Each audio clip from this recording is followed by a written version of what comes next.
Take the plunge with the members of the Italian School of Rescue Dogs and witness an amazing display of courage and teamwork by these incredible animals and their trainers. These stories on this episode of Wild Rescues. Every August since 1989, the resort town of Brivio in northern Italy becomes the site of a unique demonstration that draws visitors by the thousands.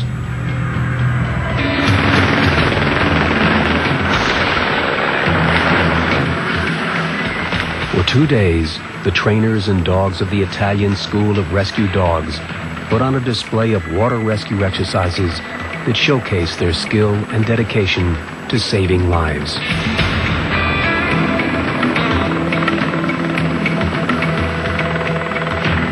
This non-profit volunteer organization was founded in 1988 by photographer Ferruccio Pellenga after he bought a Newfoundland dog.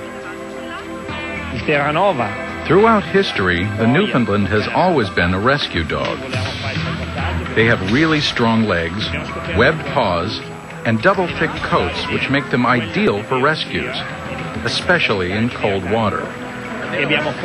So I realized its potential and decided to open a school for dogs to teach them rescue work. In our school, we now not only use Newfoundlands, but also Labradors, German Shepherds, and even mutts, as long as they weigh at least 60 pounds. The 2-day event, which draws dogs and their trainers from throughout Italy, is the culmination of a 1-year training program.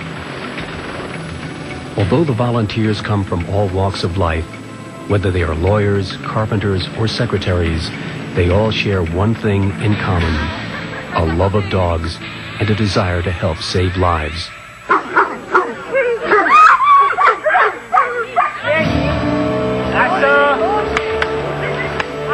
The first and most simple training exercise tests the dog's swimming ability.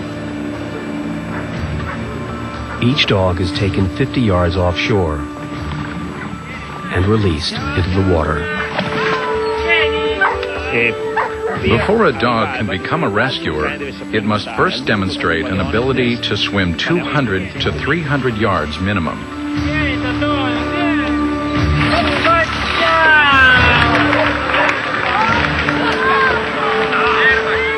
The next exercise, which involves the trainer, showcases the dog's willingness to obey commands. This trust is essential so that the trainer and dog can work as a team. The relationship between a dog and his owner is extremely important. These dogs become like our shadows. We take them everywhere because a great rescue dog must first be a great companion. During the final strength and endurance exercise, the dogs tow a raft filled with a dozen trainers for more than 50 yards. This demonstrates the dog's ability to pull everything from a child to a group of adults to safety. The second phase of the 2-day event consists of several different simulated drowning scenarios.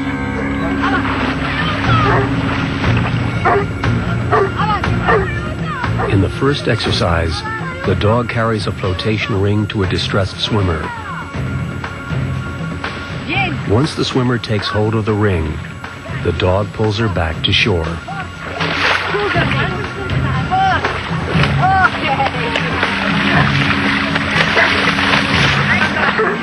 In the second scenario, the dog again must rescue a distressed swimmer with no help from its trainer. But in this exercise, the victim also offers no help, as would be the case with an unconscious drowning victim. The dog must gently latch onto the victim's arm and pull him back safely to shore.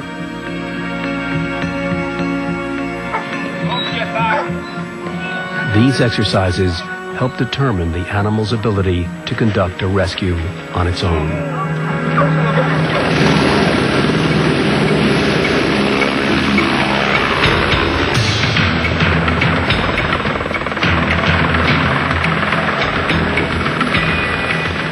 final, and perhaps the most exciting demonstrations, are the helicopter deployments. The dogs and their trainers are dropped from a hovering helicopter and raced to a drowning victim.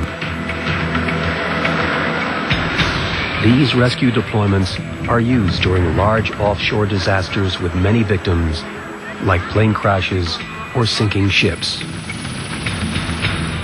In this simulation, the dog tows both the victim and the trainer.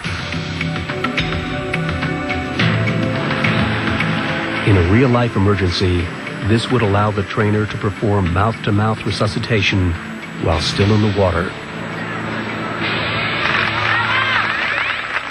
For most of the spectators, these helicopter deployments are the highlight of the two-day event. For the dogs and the trainers, they are the most physically demanding. But not every dog has what it takes. Our training is very specialized, so not every dog succeeds.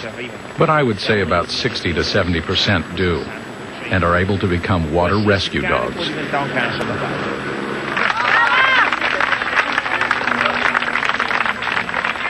There are currently more than 100 volunteer dog and owner rescue teams patrolling beaches and lakefront resorts throughout Italy. And in the past 8 years, more than 250 people have been rescued by these incredible animals.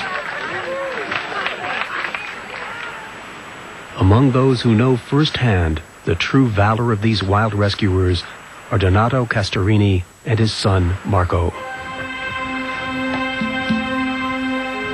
In 1994, Donato and Marco, who at the time was just 13 years old, went swimming in the waters off of Marina di Massa, a seaside resort in southern Italy. But the currents that day were unusually strong, and the pair soon found themselves being pulled out to sea. It was high tide, and even though we were trying to swim into shore, we kept getting farther away. I kept trying to swim to my father, but the current kept pulling me back, and I started to panic.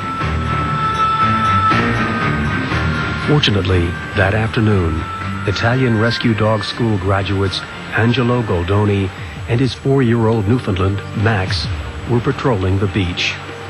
As soon as I saw the man and the boy in trouble, Max and I jumped into the water.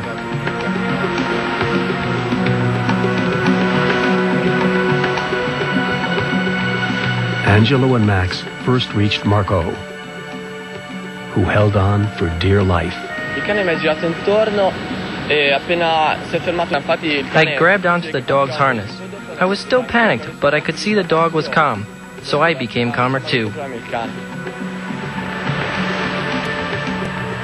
Next, Max swam to Donato, who also grabbed onto the dog's harness.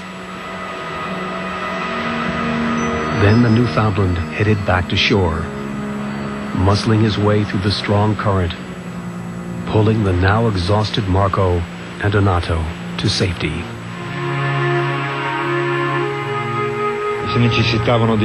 Once I determined that they were both okay, I turned to Max and praised him. You must always praise your dog for a job well done. Donato and Marco realize they owe their lives not only to Max and Angelo, but also to Ferruccio Palenga and the other trainers and dogs of the Italian School of Rescue Dogs.